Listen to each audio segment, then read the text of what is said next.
we're going to have basically a celebration. We're going to probably be rebuilding the entry archway. And then from that, with Harlan Handbright, with all of his great work, we're going to have within the video, we're going to hire an exhibit designer to work with us on all the ways we can celebrate the history of this great building. And with that, we'll integrate Harlan's video. We're thinking about having photo murals on each side of the space. That'll be the stairways on each end. And I believe it's going to be a really very good memory. It's going to be on the south entry of this 7-story atrium to this new engineering building. But one of the main, I think, memories of Estabrook, I was asked to give a little discussion about the A&A building. And I believe most of you all agree the new A&A building is one of the best architectural buildings in the country. It still is. Max Robinson here, very involved in that. Of course, my dad, that was the best experience I think I've ever had designing a building with my dad. But I think the memory of Estabrook, I think a lot of the ideas and the reason we won the competition is this was my home for 5 years. And in the design of that building, I had to have the memory of the great spaces. So the atrium, when you go over there, is the memory of Estabrook. The diagonal pedestrian bridge coming from the carousel and the current ground is a memory of this great entry bridge at Estabrook. So I think even with this building being gone, whenever you go over to the new building, which is not a new building anymore, but the A&M building, it's going to be the memory of Estabrook forevermore. Thank you. That's it. We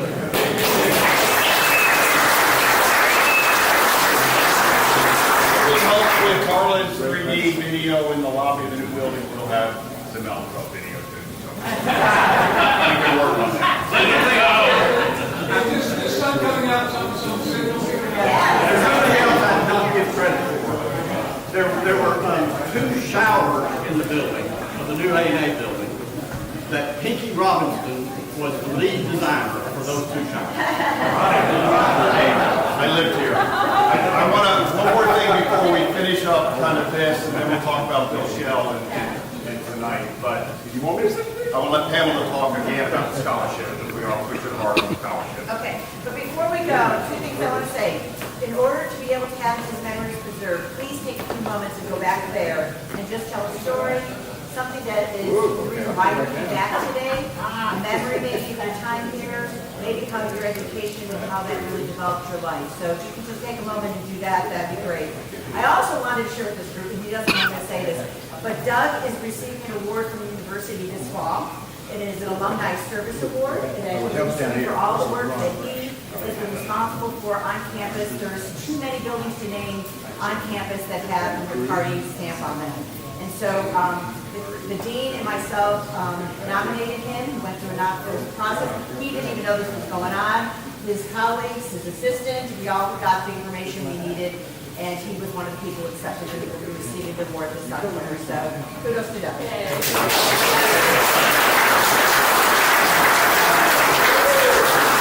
I tried really hard to meet all of you, and it's really not easy because all the names start going in my head like jumbled soup after a while. So bear with me as I keep asking for your name again, but I try to remember as much as I can.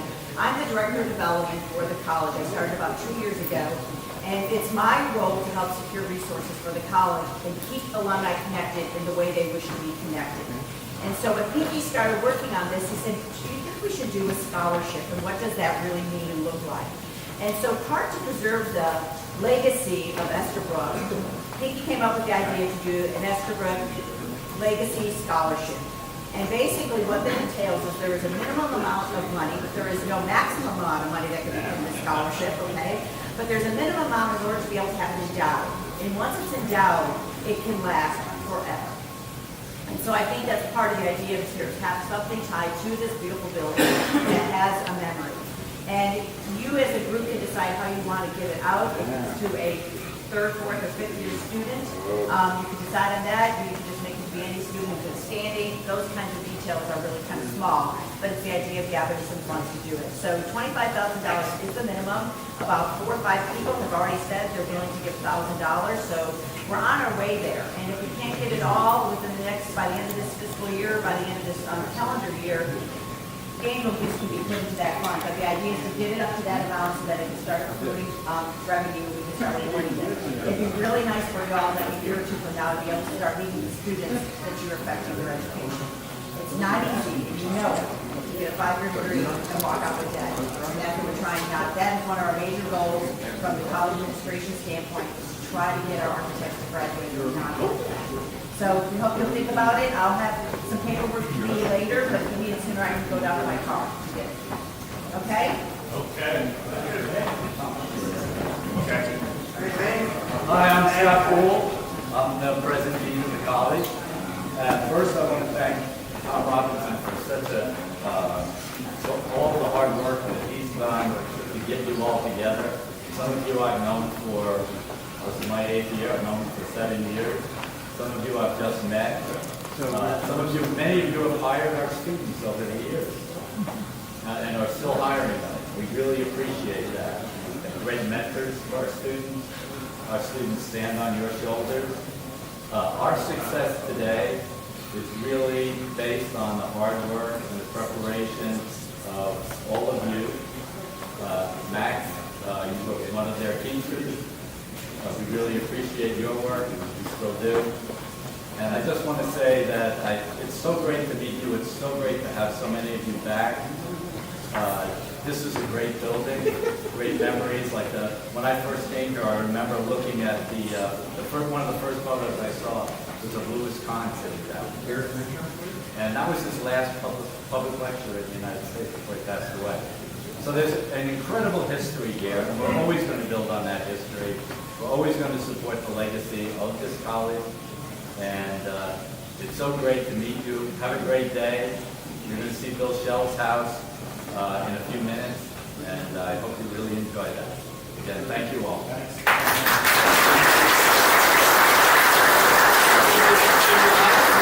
And this is what I remember. When Louis Kahn came here, he went and used the men's room and complained to the university of how crappy the men's room was, and they had to rebuild the rest of it. You guys remember that? I do. Something about you and wrestling.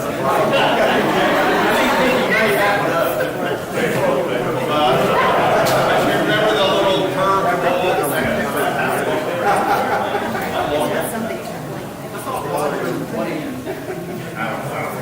But 3 o'clock, we're on for Bill Shell. It work because of some tree damage out there. But 3 o'clock, we can head to Bill Shell's house. I have no idea where it is, but I'm sure people, it's in the email, the address. It's in that one thing that I did. And we're going back to Holly's tonight for those who want to drink and enjoy themselves, I guess. It stopped raining. You want to take a picture on the Yeah, let's go do a picture on the front and then enjoy the building. Thanks, Mickey. And I check, there's no marijuana in the gutter. Good afternoon. I'm Michael Price, class of 71. This room reminds me of the library space, and I had the great and awesome opportunity to work for the School of Architecture as a work scholarship student, as well as attending the School of Architecture. And so with this room, Dean Bill Lacey sent me and a couple other folks to Atlanta to Knoll, and we picked up a truckload of furniture and brought it back and put it in the space. And it was a beautiful, beautiful library space. Have a great day. Well, It's a wonderful experience to be back here. Andy Morton and Jack Kelly, Class of, class of 71. Yeah, we're looking for the rest of the class. This may be it at our advanced stages. Well, I think there were 17 of us that started together and finished, eventually. Yeah, that'd be about right.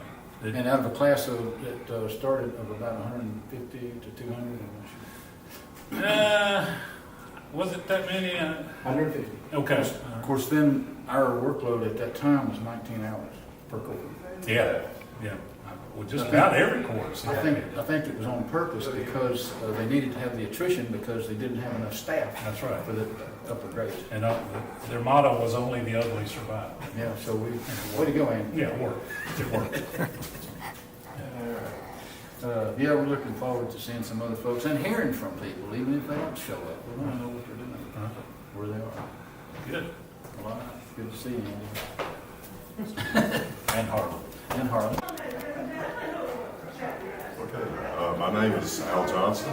I was here in Estabrook between 1974 and 1979, and here I am 40 years later, and just having great memories about what a great place this was, and just the amazing things we learned and put us on our path of our work years. You know, it's kind of sad to see it go, but it's good to be here.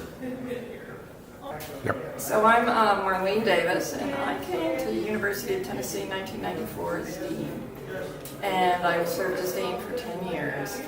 It was interesting to come. I, of course, was in the A&A building, but right in my very first semester, none other than Fred Grieger, the first faculty member from the School of Architecture, walked into my office and said, "Have you ever been to Estabrook?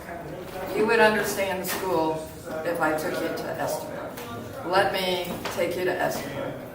And he walked me over, and then he walked me through the bridge, the front door, the door handle, the dean's suite, everything. It was quite memorable, and he was right. I did understand the school a lot more. And of course, talking with Doug McCarty for many, many years, I understand the relationship of the two buildings. Estabrook serving as inspiration for the A&A building that we all just love as our home. So thank you. Argyle Claxton, class of 1971, left in 72, actually graduated in 75. I barely remember West Estabrook Hall, which is why I'm here today. I have fond memories of a lot of people, less fond memories of some people. I went back to Washington when I finished here, and now I am retired back here in Knoxville 5 years ago. And that's all I got to say. All right. Is that it? Good afternoon, James Beard, class of 1976. Most of my career has been with Gresham Smith and Partners in Nashville, Tennessee, practicing domestically and internationally as well. We're actually standing in the room where my first class occurred in Estabrook Hall. And it was actually an art class. It was at night. It was actually, we were sketching nudes at night, and that's probably the reason why it was at night. But lots of fond memories. But I've chosen, besides that, to say nothing else, because some things should be kept to oneself through time, and I'll leave it at that. So much separation, but that's okay. All right. Go. I'm Don Finkel. I graduated in March of 1976. I co-opted my last 2 years with TVA, and then I got a job, fortunately, with TVA, because at that time jobs were pretty tough to come by because we had a big recession that lasted for, I guess, into the 80s. And then I got out, I joined a design build firm in Spartanburg, South Carolina, and then in 1984 I got involved in the hardwood flooring business, which I have done ever since. I now live in Dalton, Georgia, but I've got a business outside of Nashville that makes hardwood floors. The name of the company is American OEM. We have a brand, Hearthwood, and then also my wife has a brand called Inland Moore Home. But anyway, it's great to be back here at Estabrook. I think this was a library. I don't know that I ever came in here the whole time that I was in school, but I did have other classes around here. And I agree with James. There's a lot of stuff that probably should be left unsaid, especially the stuff that happened on the roof. But anyway, it was a great time. It's great education, and it's kind of bittersweet to be here and see Estabrook and know that it's getting ready to go away. My name's Keith Murray, class of August of 76. Took 1 quarter longer to get out of school than the 5-year curriculum, but that's not unusual.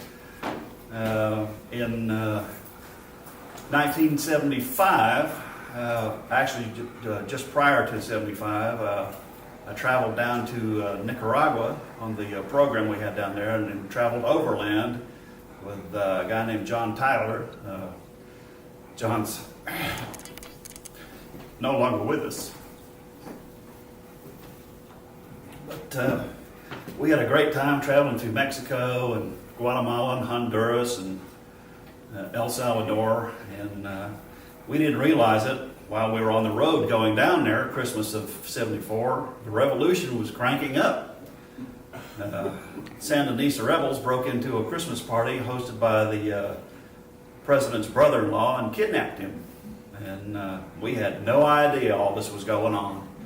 But we got down there, didn't make it into Nicaragua the first day. We tried to cross the border on a Saturday night, and it was really busy, and my driving partner, John, kind of cussed out one of the border guards and almost got us killed. They threw us out of the country, and we had to circle back to Honduras and try another border crossing 50 miles away. We called the villa in Managua where we were supposed to be staying and told them about it.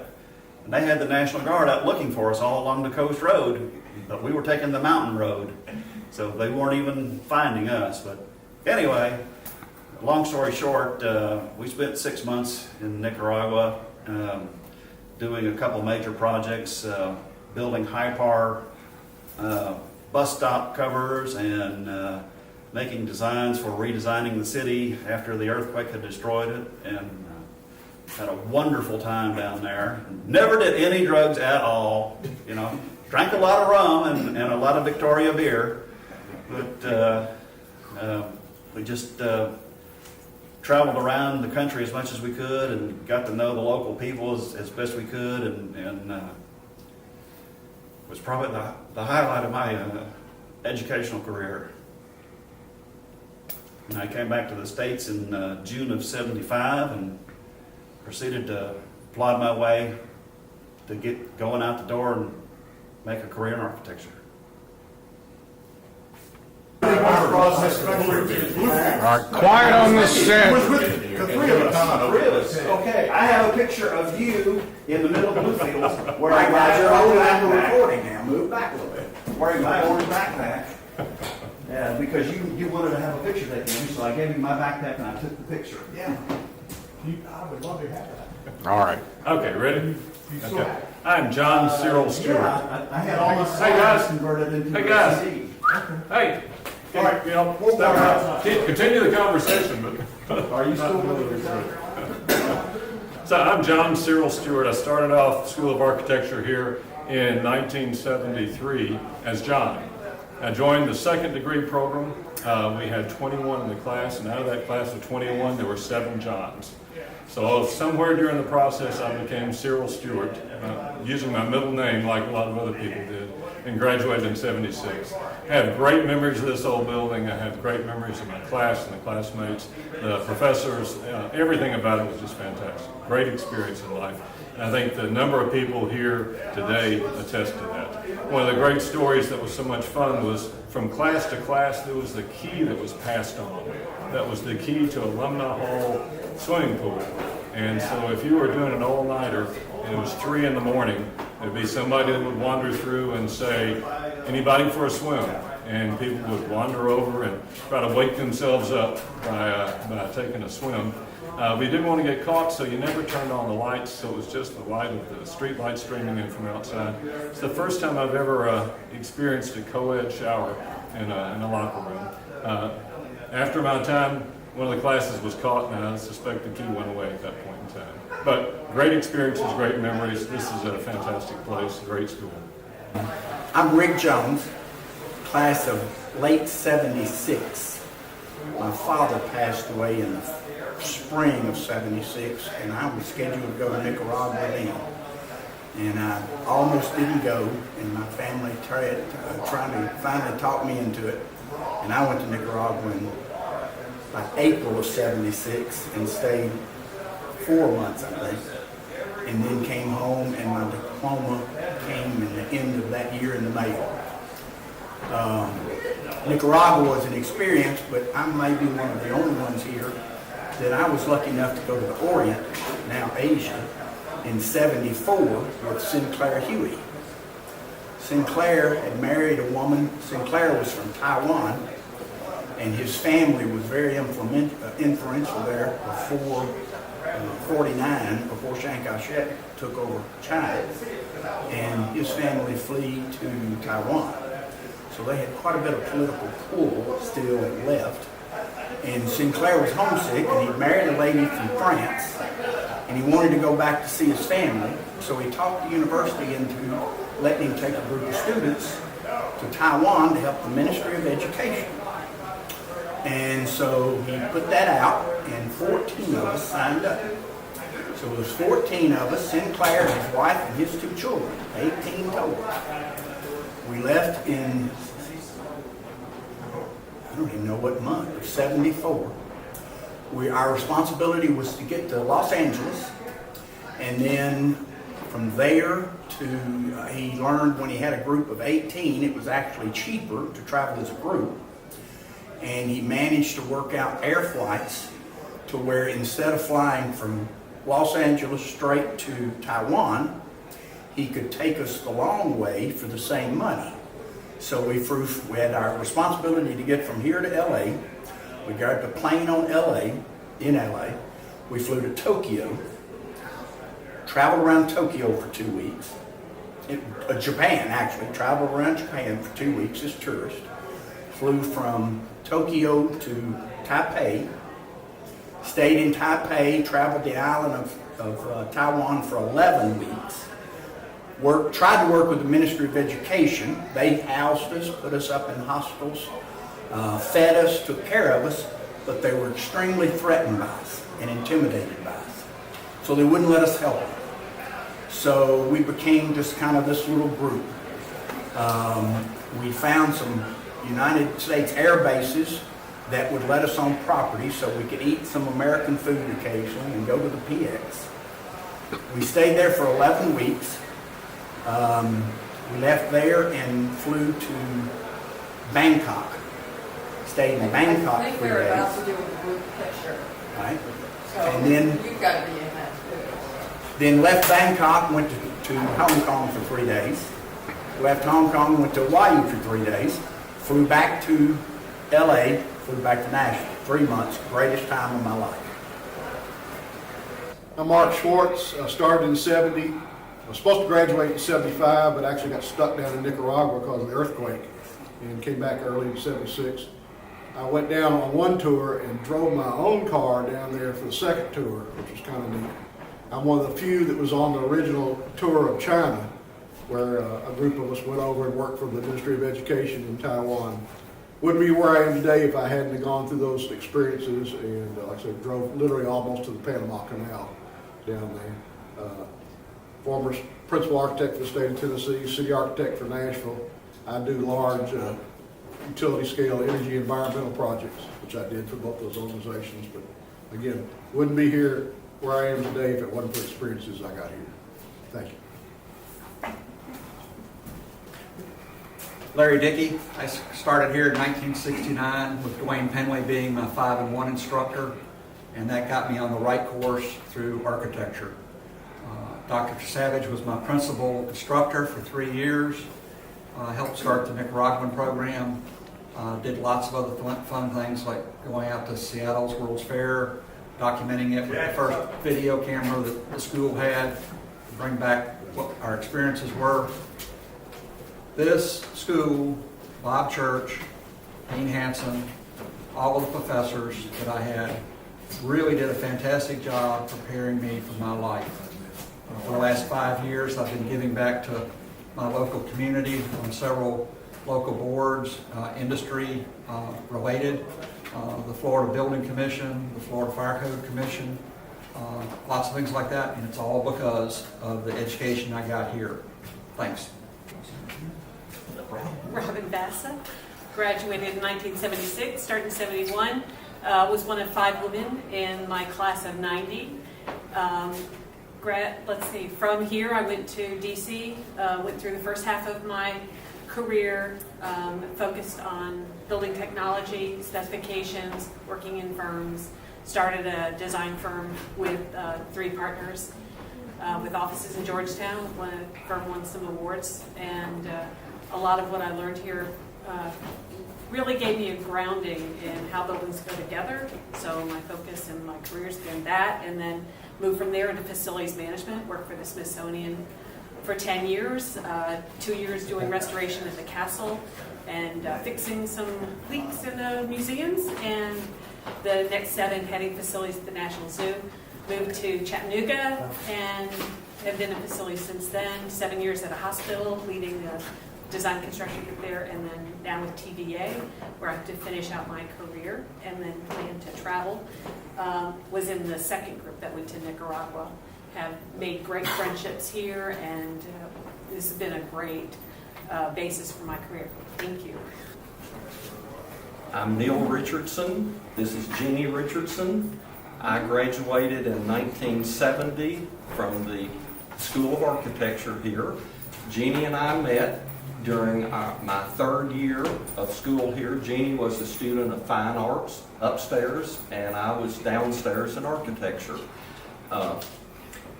We had a great time here, and I want to tell a few stories about the last quarter that I was in school here. There were 13 architecture students and 4 other students for a total of 17, and we went on a bus trip. We all were free spirits. Most of us had long hair.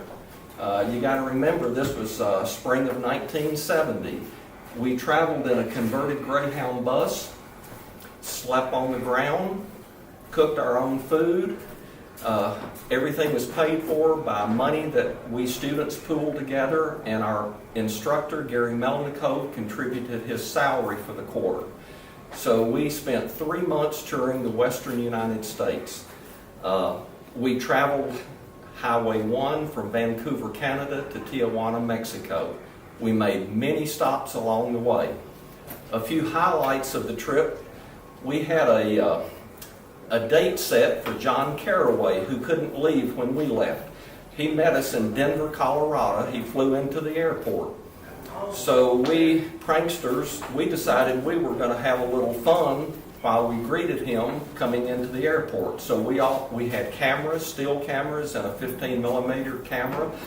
We made signs, we had flags, and we welcomed home the Vietnam War hero.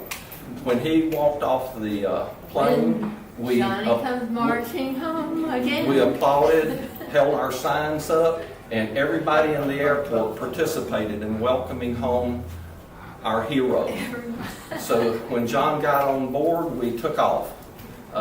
We went to national parks from Banff, Canada, Redwood, Sequoia. I remember we bathed in Paulo Solari's swimming pool at his house in Phoenix. Another high point, we were all skinny dipping down in the Gulf of California in Mexico, and the Federale came to arrest the American people that were on the beach illegally. And the description was that this person had a beard. Long hair. Long hair and a beard. So there were 13 of us to pick from. And they ended up getting Gary and arresting Gary. And he had taken some acid that afternoon. So he spent the night tripping in the Mexican jail that night. And the next morning we went to bail him out, and they just had one question: how much money do you have? And we gathered up about $150, I don't remember. But we got him out and went straight north toward Tucson.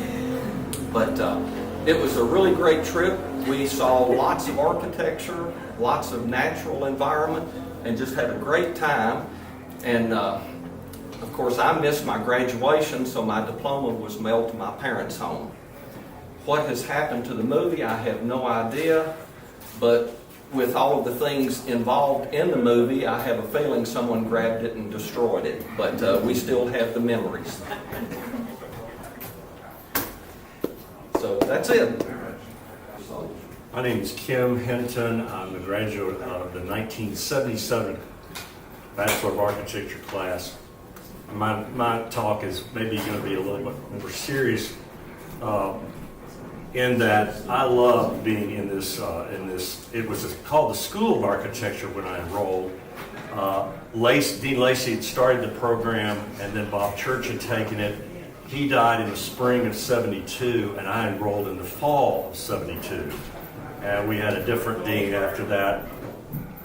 Anyway, all I heard about was how strong and how good Bob Church was, and how effective Dean Lacey had been at making the school start and jump into national prominence very quickly. And for that made me very proud. And the teachers here were wonderful. This old rankety building, I was in the very back corner during my final semester. I kind of grabbed the corner back position against the window for my final, back then they had quarters instead of semesters. And I just enjoyed that so much. I'm going to tell a very quick story. I was in a college fraternity. One night they asked me to drive 3 girls home to their dorms, and I took 2 of them to Carrick, and the other one was living in Clement. And so we drove down the main road, and we passed the new business building, which was called the Spam Cam or whatever. All the lights were on. And I said, I just love this building. It is so beautiful. And the girl said, my daddy designed that building. Her daddy was Bob Church. I never forgot that. And idiot me, I never asked her out. I think I was so stunned that she said that I forgot to get her number and call her because she was cute. Anyway, when they started the school, they invented this this unusual symbol for the School of Architecture based on Siena. They had traveled there. They developed this logo. And it was on everything at the college. And I really didn't know anything about Siena. I thought, what is this thing? But it ended up being on drawings and posters and everything. It was sort of a source of pride because it was unique. There was a ring. It was unlike any other university ring I have ever seen. Distinctive, wonderful conversation piece. If I met other architects, I'd talk about it. And visual people would look at it and say, what is that? So with great pride, I explained why it had happened. It fell off being used, I think, when the college started, when it became a college and interiors came under the program, and then later landscape architecture, which is a phenomenal program. And from what I understand, the program here is very strong. We have many graduates in our firm in Nashville, Tuckett and Architects. But I think this logo should be reinstated because it provides continuity, really authentic continuity with many of the folks you have interviewed in this program, and present graduates and future graduates. It's a way to tie everything together. Right now, I'm not aware of anything that does that. And with this building going away, there are memories here that we'll have the memories, but the physical place is gone. So thank you for listening about this. If anyone is so inclined, I urge them to contact the current dean and express your opinion. I hope this returns. I think it honors the people that started the program and gave us such a wonderful future. Thank you. All right. Hi, I'm Steve Young. I came here in 1969 from Oklahoma. Actually went to school 1 year in Oklahoma, School of Architecture. My dad and grandfather taught there, and I basically came here because my dad had been the professor for Bill Lacey. He said, whatever Bill Lacey's doing is going to be really good. And plus the pictures in the catalog were the best pictures in any architecture school catalog that I looked at. So I came here because of the pictures of Bill Lacey. I remember first time I came in the building, walking across that gate, looking at those big, tall glass doors, and I just was really impressed. Just had a really good feeling about the character of this building. Came on in, and then of course come right on into that atrium and the light coming down through it, and I just love the space. It was just really good. One thing that we did in the labs, we each had our own little space, but a lot of times we'd end up building almost little homes there. Like we'd find scrap wood and different things like that and create kind of our own little space. So that was a lot of fun. And sometimes, I think there was some tables in the back where they actually built sort of over each other. There was a couple of layers of people building over each other.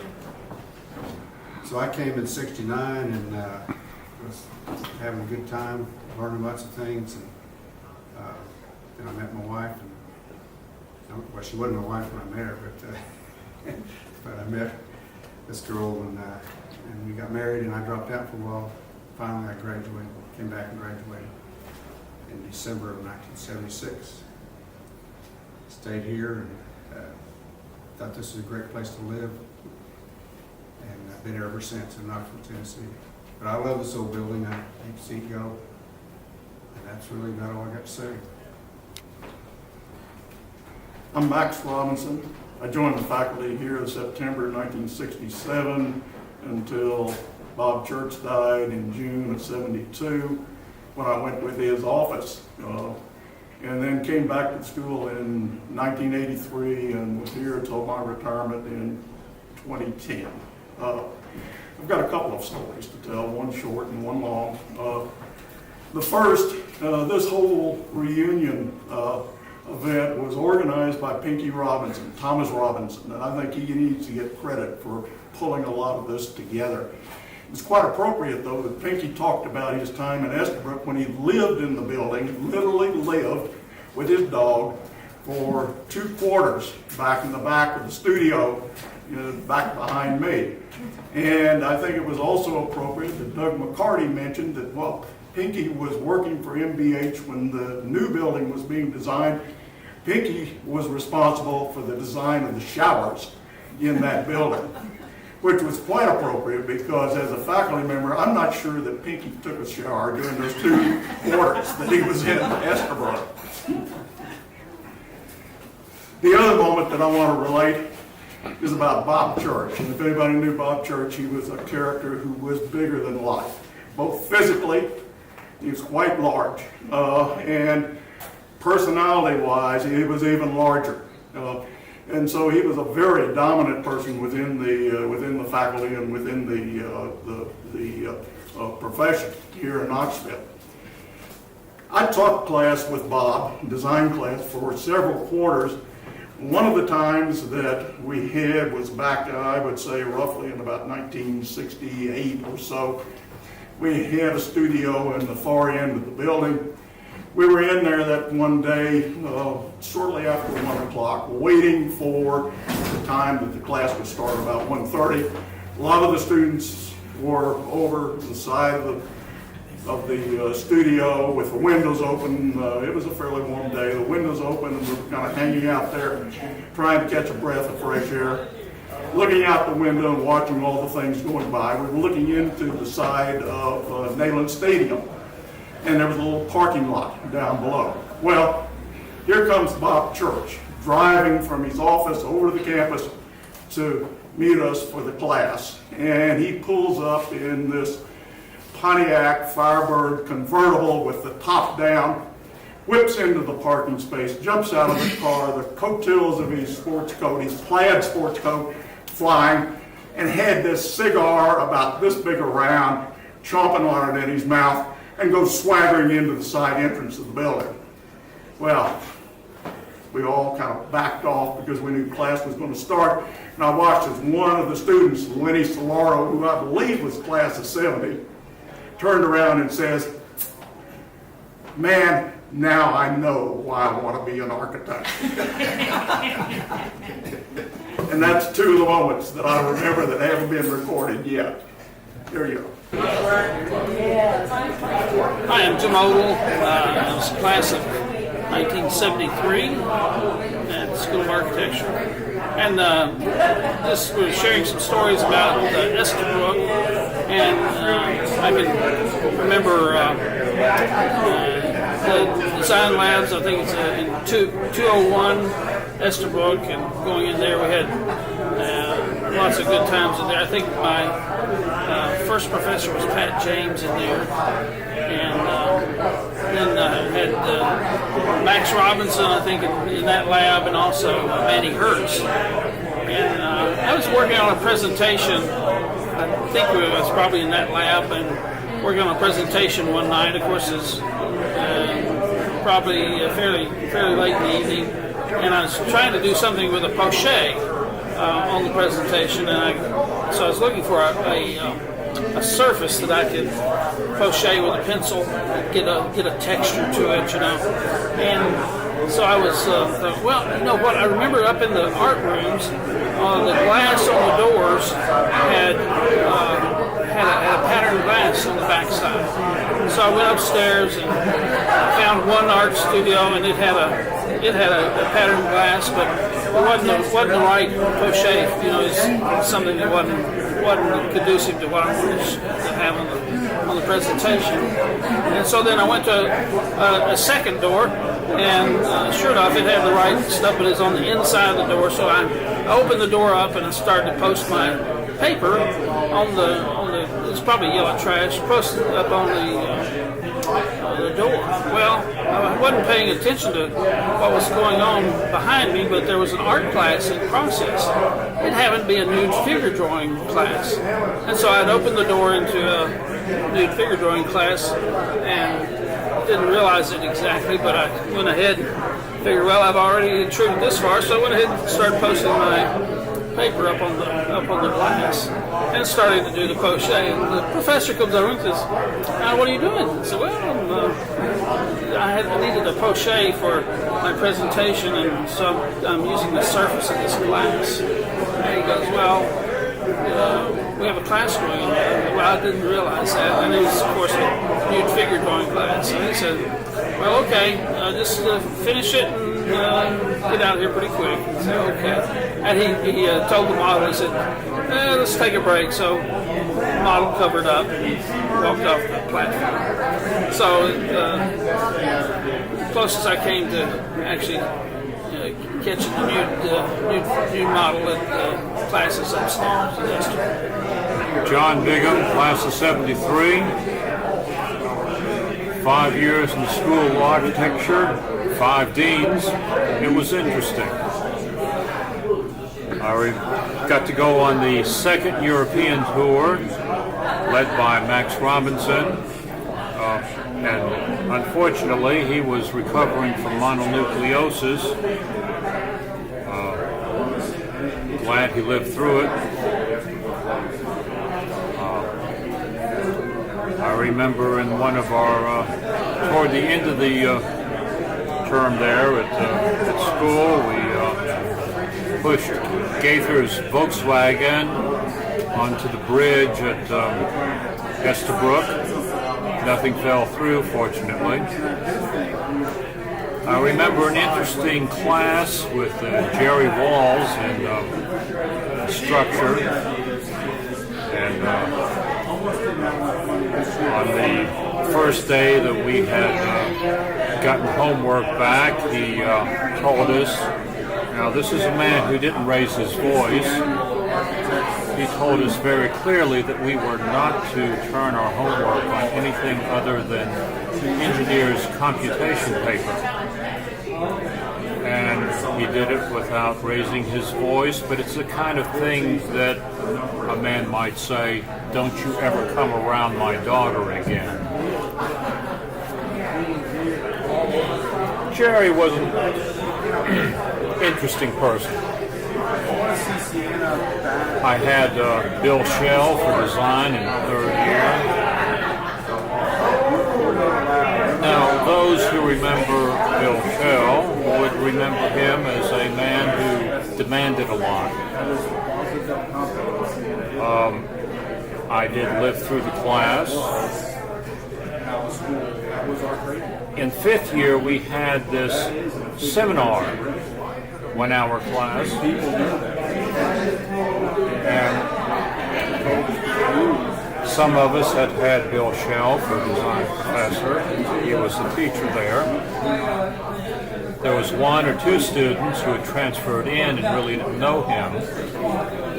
And we were supposed to turn in our homework on that day, and a couple of them said, I didn't get mine, and he said, I'll turn it in next time. The rest of us almost fainted.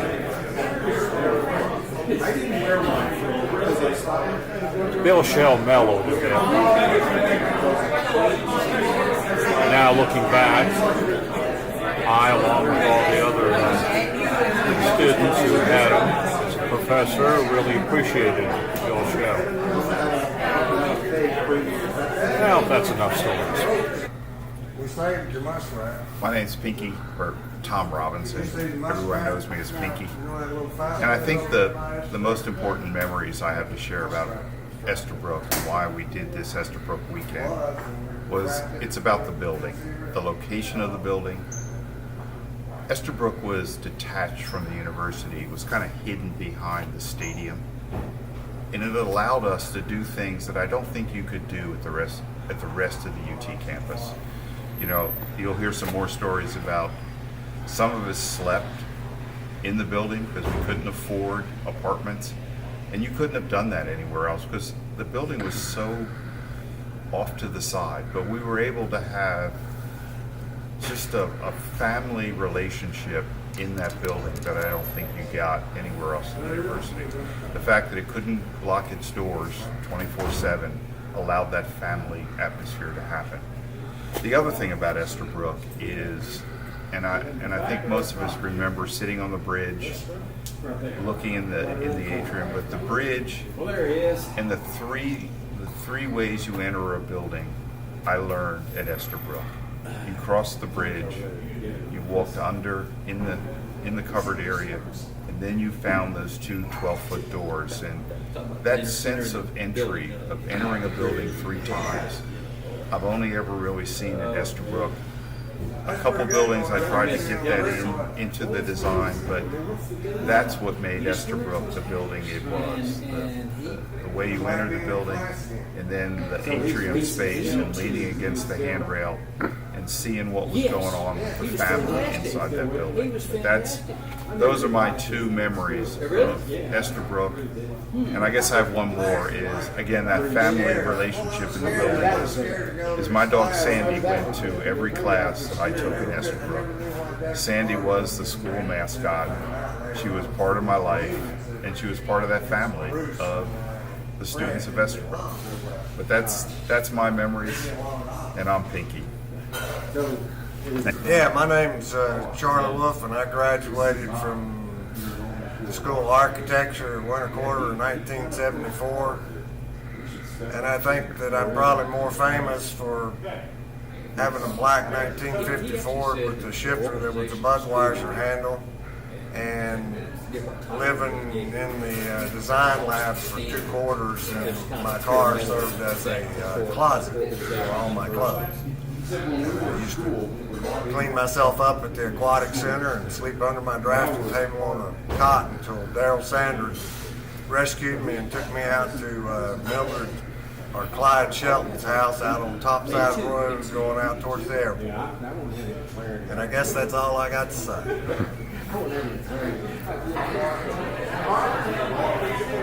Well, I guess every architect's got to have his props for his presentation, and I would say cheers to the new School of Architecture, class of 1972. And I was glad to bring my class picture of our group out in front of Estabrook, sitting up on the crane. Fred Grieger is there, Sinclair Huey. In fact, we went up to see Professor Grieger this afternoon. My most cherished memories have to do with my mentor and my boss, the late Robert Church III. It was quite an inspiration working for him, and it was really very personal. The School of Architecture changed my life. I'd never been out of the state of Tennessee before, and I was put in one of the programs where I went out of state. Manny Hertz got me a job with a big firm on Park Avenue in New York City, and that was cool. And then they started the European program, and I really wanted to go, but I was married with a child at the time. And Dean Schurz says, "Charlie, you have got to do this. Ann and I are going to loan you the money to go to the European program." So we went to Venice planning school and toured 14 countries with a great group of classmates. It changed my life forever. And now I have 12 offices worldwide. We sponsored a fellowship for traveling students after I formed my practice. What a wonderful education and experience we had. And I'm just glad to get back with the friends here from different classes and do this celebration on Estabrook. Cheers. So we ready now? Yeah, it's going. Okay. John Montgomery started UT Architectural School in January of '69, finished in December of '74. And my most vivid memory is probably, one of my most vivid memories is my next to the last semester. This was second semester of fifth year, and Fred Grieger's class, as I recall. Grieger and Sinclair were both teaching at that point.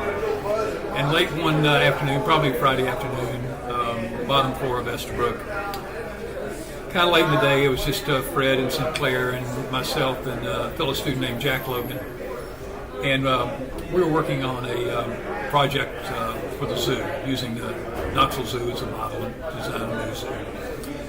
And as I said, it was probably mid-semester, and I'd already been through a number of rounds of analysis and criticism by Fred, where it would alternate sort of back and forth between I was, lower than pond scum to, sometimes best thing since sliced bread. And this particular afternoon, I was getting some particularly caustic reviews from Fred. And I just began to think that it was difficult to sort of take his criticism very seriously when it alternated back and forth so radically.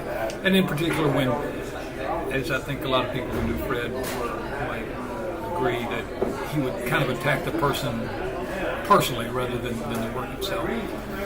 And so anyway, after listening just for a while, I was about to tell Fred that it was sort of difficult to take the criticism very seriously when it very altered so radically.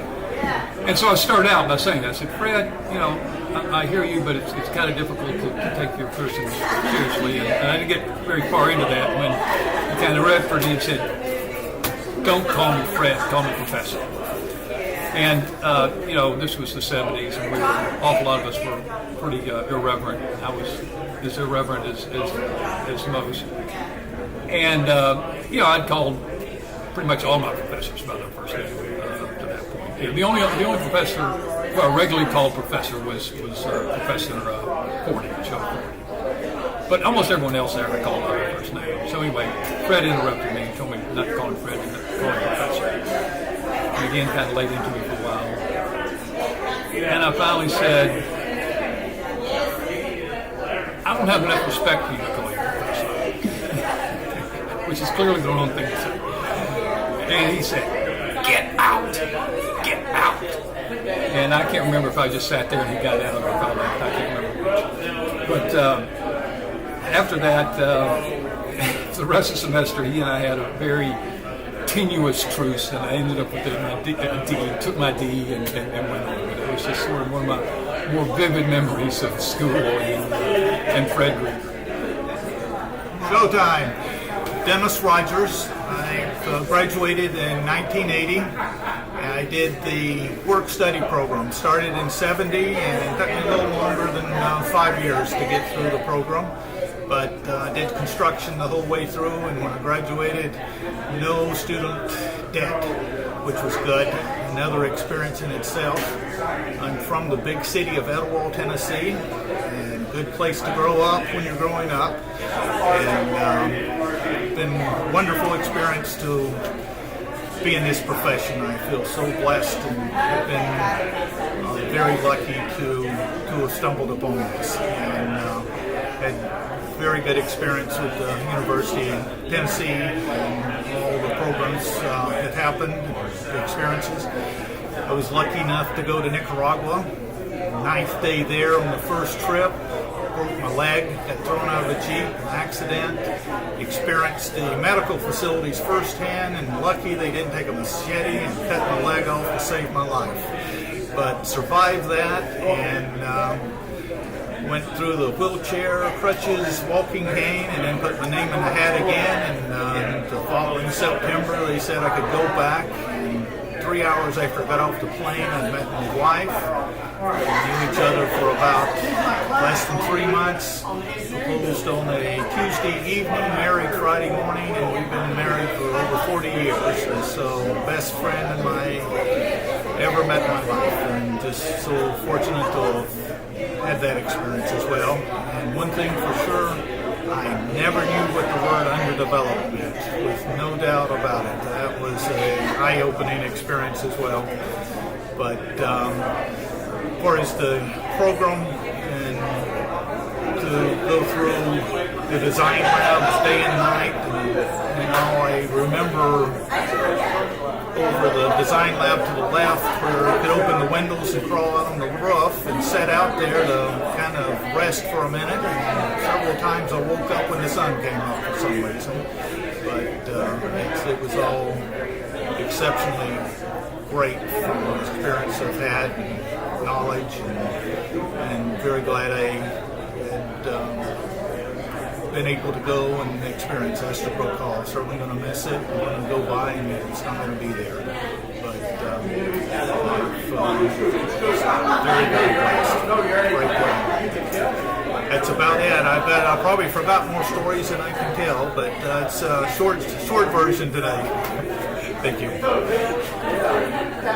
Harrison McCampbell, graduated in '72. I was the third graduating class, I think, and I was able to have, first of all, a good knowledge of Bill Lacey, and then Bob Church.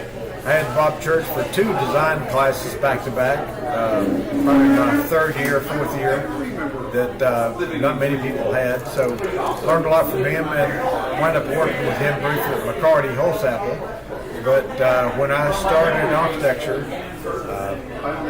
my guidance counselor in high school said, "You're good in math and art, so maybe architecture is the field for you." And I said, "I don't know what architects do," but I told that to my dad in Fountain City, and he said, "Well, Bob Holsapple is an architect. We go to Fountain City Presbyterian," and he introduced me to Bob Holsapple. So I went to Bob Holsapple's office in the back of the building that overlooks Fountain City Park, which I think at one time was the library, maybe, and a doctor's office, our family physician, whose house we bought. But I remember going to Bob Holsapple's office thinking that this is kind of cool. I don't know what they do, but I like what they do. So ironically, I wound up graduating in architecture and working for McCarty Holsapple with other architects, George Allen and Felder Weeks.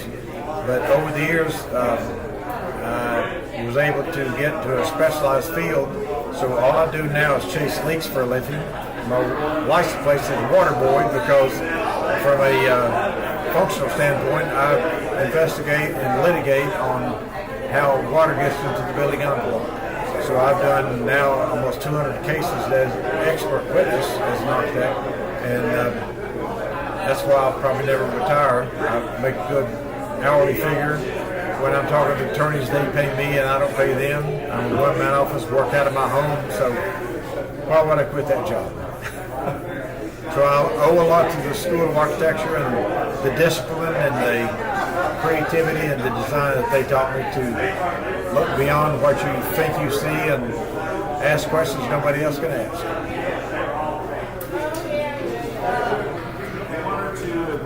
Hi, Jane McCarty here. I graduated from the School of Architecture in 1977. I was a secondary student. There were not a lot of women in our classes at that time. I do remember some of the women that I went to school with. We were fairly close-knit group because there were mainly guys around. Susan Driscoll, Lisa Bradley, and a few others. But it was kind of tough, and I had a lot of ground to make up because I was a history major and I didn't have a lot of math, science classes, physics classes. But it's definitely been a very good degree to have. I am not registered. I've worked in architecture offices briefly. As it turns out, I probably should have gone to art school. But I'm very happy to have an architecture degree because it prepares you for anything.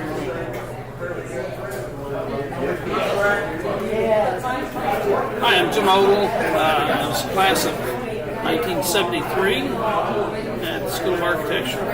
And just was sharing some stories about Estabrook. And I can remember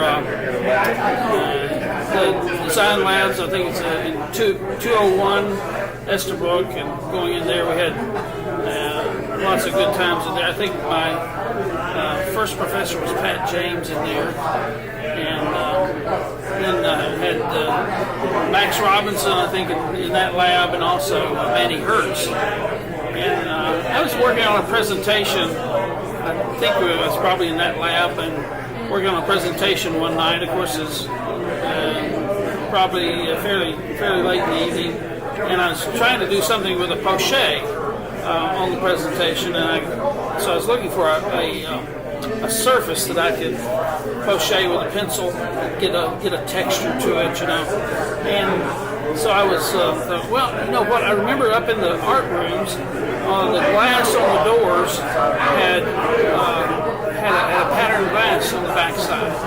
So I went upstairs and found one art studio, and it had a patterned glass, but it wasn't the right poche. It's something that wasn't conducive to what I wanted to have on the presentation. And so then I went to a second door, and sure enough, it had the right stuff, but it's on the inside of the door. So I opened the door up and I started to post my paper on the it's probably yellow trash, posted up on the door. Well, I wasn't paying attention to what was going on behind me, but there was an art class in process. It happened to be a nude figure drawing class. And so I'd opened the door into a nude figure drawing class and didn't realize it exactly, but I went ahead and figured, well, I've already intruded this far, so I went ahead and started posting my paper up on the glass and started to do the poche. And the professor comes over and says, "What are you doing?" I said, "Well, I needed a poche for my presentation, and so I'm using the surface of this glass." And he goes, "Well, we have a class going on." Well, I didn't realize that, and it was, of course, a nude figure drawing class. And he said, "Well, okay, just finish it and get out of here pretty quick." I said, "Okay." And he told the model, he said, "Let's take a break." So the model covered up and walked off the platform. So closest I came to actually catching the nude model at classes upstairs in Estabrook. John Bigham, class of 73. 5 years in the School of Architecture, 5 deans. It was interesting. I got to go on the second European tour, led by Max Robinson, and unfortunately he was recovering from mononucleosis.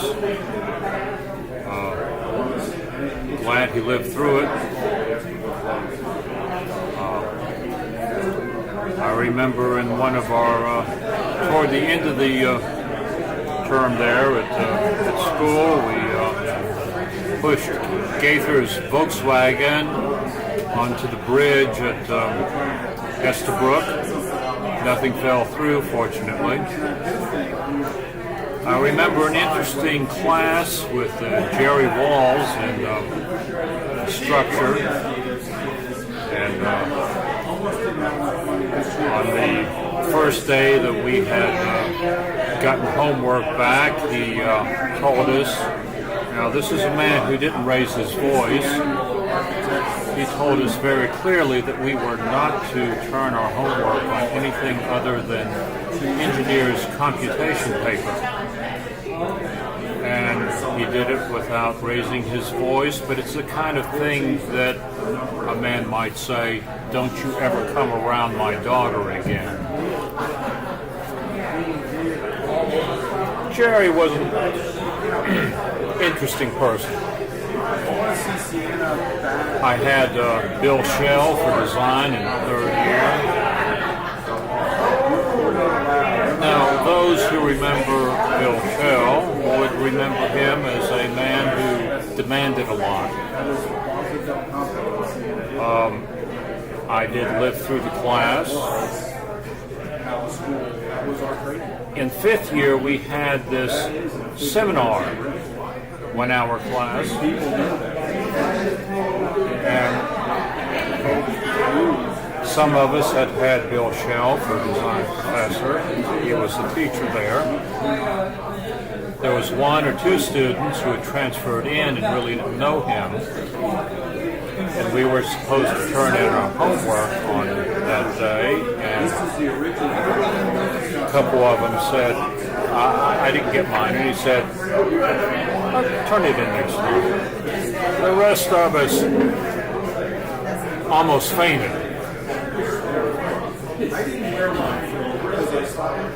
Bill Shell mellowed a bit. Now looking back, I, along with all the other students who had him as a professor, really appreciated Bill Shell. Well, that's enough stories.